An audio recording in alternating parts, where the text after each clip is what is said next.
Hello, guys, and welcome to today's first and last masterclass with Chris Akrimi from JOOR. Let me introduce a little bit to JOOR. JOOR is a platform that's committed to digital transform the industry we love, from embracing brand values and being able to shift them into the digital without losing its identity, which I think is super important, and super excited in that day and age. Today, the brand is successfully engaging and understanding this sphere since 2012, right? So Chris Akrimi is going to have a masterclass now today with you guys. If you have questions after that, you can take him, I think, right? Yeah. He's happy to answer a couple of questions. This topic today is the decade past and the road ahead in wholesale. Give a warm welcome to Chris Akrimi. Thank you very much. Good afternoon, everyone. I hope you are bright-eyed and bushy-tailed, as we say in the UK. My name is Chris Akrimi. I'm the Global Senior Vice President Sales of JOOR. As we discussed very briefly, I just want to give you a bit of a synopsis and part of my experience. So I've spent the last 20 years actually in the pure wholesale space as well as retail. So in actual fact, this is my first forte into fashion tech. And there are reasons for that as far as I'm concerned. So I've worked directly for brands, I've worked for distributors, and in actual fact, I've also worked for agents. So I've seen a holistic view of what this industry is. And some of the brands you may have known, but Scotch & Soda, Samso & Samso, Moncler, and Ralph Lauren. So more commercial up to a premium luxury level. Before I cascade further into the presentation, I just want a bit of show of hands and a bit of an interactive look and feel to this presentation. So a show of hands, if you please, in some of the questions. So how many of you in this room have actually deployed digital for B2C in your business in the last 5 years? 2. Okay. So in the last 3 to 4 years? And less than 2 years? Okay. So with regards to B2B, how many of you have actually deployed digital technology for B2B platforms? Same question. In the last 5 years? The last 3 to 4 years? And less than 2 years? Okay. So clearly, as far as I'm concerned, there's a bit of work to do. And there's definitely opportunities for a company like JOOR. So I think it's fair to say that in our industry, retail is tougher than ever before. There is a wide spectrum, which is the political agenda. We've got somebody, and excuse my North American friends, somebody called Trump, which is having trade wars. We've got something in the UK called Brexit, and there's various other kind of implications. But what does this actually mean from a retail point of view? We know in actual fact that there's less footfall. We're also aware that there are high renting rates, so it's making it very prohibitive for retailers to expand their portfolio. In actual fact, online versus offline, and we can talk about that in a bit more detail on what that looks like, the shift between online and offline. And in actual fact, there is another component, which is discounting. I don't know about you guys, but every day I receive a viral discount code. I receive a coupon. In actual fact, when I shop myself, I'm always looking for those now because I know there's always an opportunity to get a discount code. There is price matching in retail stores. So there's a cascade of this discount culture which is happening within our industry.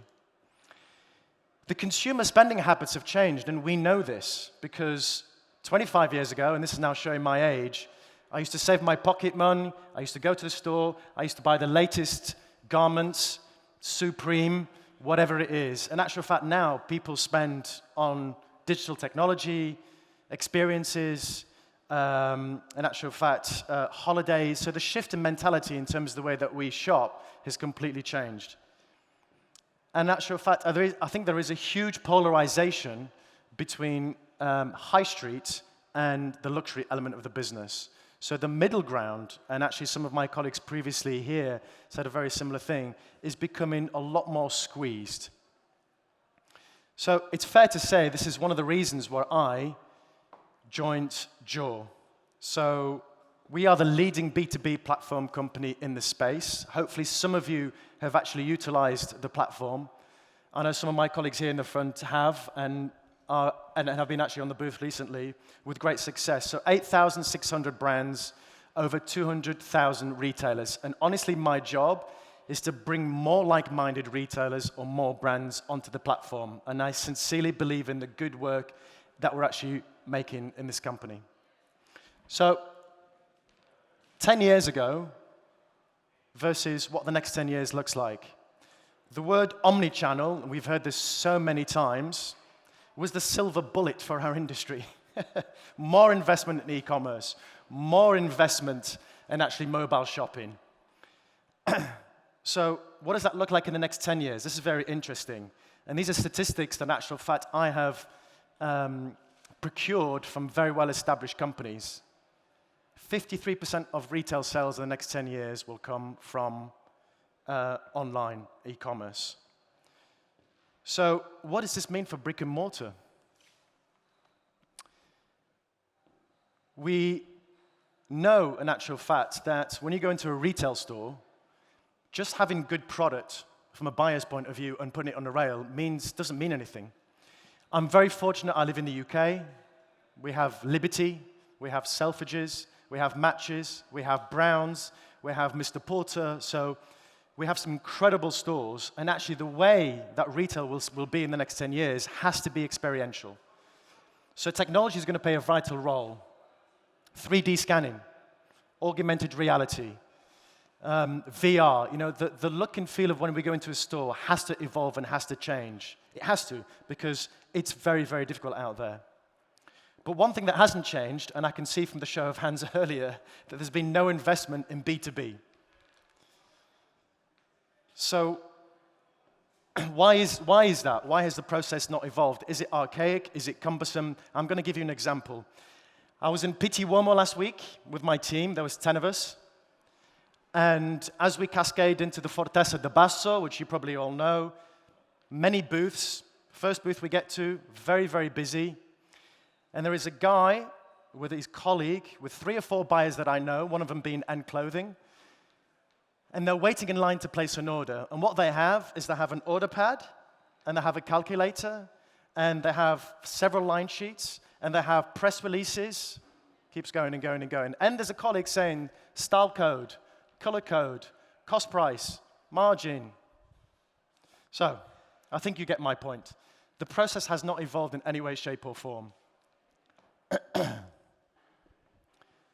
Working with JOOR, the numbers speak for themselves. 21% growth in revenue, 80% faster line sheet creation, 50 greater sales visibility, and 45% order processing productivity. That's 4 elements, and I'm sure I could actually bolt another 5, 6, 7 benefits of actually working on a B2B platform. But even if you just take the first point, 21% growth in your revenue, or even the second point, 80% faster line sheets, that's enough for reason to actually be involved and invest in your B2B platforms moving forward, both as a retailer and also as a brand. One of the biggest buzzwords we've been talking about in the industry, probably the last 2 years, is sustainability. We are huge champions of sustainable brands within the platform. I'm going to name 3 which you're probably aware of. Veja, Vivienne Westwood, and Stella McCartney. In fact, as I was flying into Berlin yesterday, I saw in the Financial Times that Stella McCartney was investing in biodegradable denim. So what does this mean in terms of being involved and actually participating in platforms such as JOOR from a sustainability point of view, and what's the benefactor? I can think of immediately 3. One, in actual fact, is not having to print out line sheets, not having to print out press releases, not having to take out your photos, printing them out, and in actual fact, all of your collateral, such as line sheets, So in addition to that, there is something which is samples. Currently, where I've been involved, all the distributors and all the agents have several samples that they use, and there's a natural wastage in that. So we know some showrooms, PVH being one of them, have gone completely digital. I come from an area where I need to feel the product. It has to be tactile. So we never want to ebb away and detract from the fact that you are going to want to go into store and you want to be able to go into a showroom to be able to feel the product in terms of the fit, in terms of the handle, in terms of the quality. That's not what we're saying. But there are benefits to actually going on the platform. Third of all, we know all of the sales reps go to various retail stores, and there's no longer two collections, autumn, winter, spring, summer. There's pre-collection, there's autumn, there's spring, there's autumn, there's buy now, there's wear now. And there's also NOS. It's physically impossible to be able to go to all the retail stores and take the orders. So less samples and less carbon footprint from all of your sales staff to actually go and see your retail partners. So really, the future is bright for technology. It's going to enhance it in terms of an e-commerce point of view. It's going to enhance it in terms of a brick-and-mortar point of view. And in actual fact, it is already enhancing it from a B2B point of view. So in essence, there's three main components that I'd like to talk about, the reasons why some of you should be joining JOOR. One, retail is tougher than ever before. However, through technology, it will reduce friction end to end. Two, JOOR can truly grow your business, and I think those numbers, in actual fact, speak for themselves. And three, through the wholesale management technology, we will resolve some unexpected sustainability issues that our current industry is facing. The final note I'd like to put, which is very simple, is this. 2020 will be the year that will streamline the benefits of our fashion industry through technology. So if you have any questions, that's my presentation finished, but if you have any questions, I'm here to take some now. Thank you for your time. Is anybody here that have any Q&As? Yeah, sure. Yeah? Any Qs? All right, okay, fine. Does anybody have any questions for me while I'm here? Anybody? That's it. Okay. Guys, let's give a warm welcome and thanks to Chris Akrimi again for this masterclass.